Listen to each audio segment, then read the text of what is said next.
and welcome back to the trail, everybody. This is Derek Partridge, your Northern Nevada realtor, and today I'm here at the Ophir Creek Trail on the eastern slope of Slide Mountain. You can bring your horse, you can bring your mountain bike, you can hike on foot, and you can also hike all the way up to the Tahoe network of trails, so you could do a point-to-point hike or bring your overnight gear and do a multi-day hike from this spot. This week, I just wanted to touch on appraisals. So everybody knows what an appraisal is, right? In theory, it's an independent third-party opinion of value. Now, the purpose of it is for the lender and the buyer.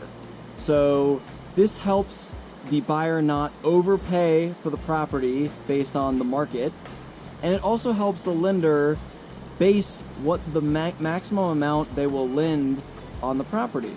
So if the appraisal comes in below the contract sales price, then the buyer may not be able to follow through with that loan unless the seller were to lower the price down to that appraiser's opinion of value.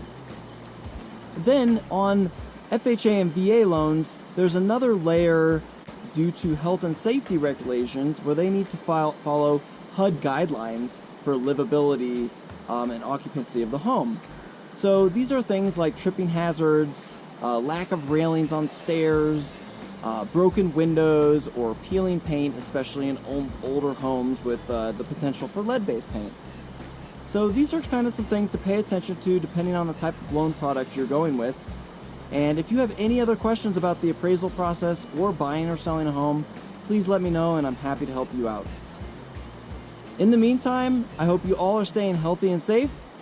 And until next week, get out there, enjoy the great outdoors for yourself, and remember, if you've got real estate questions, I've got answers. We'll see you next week. Thanks for watching.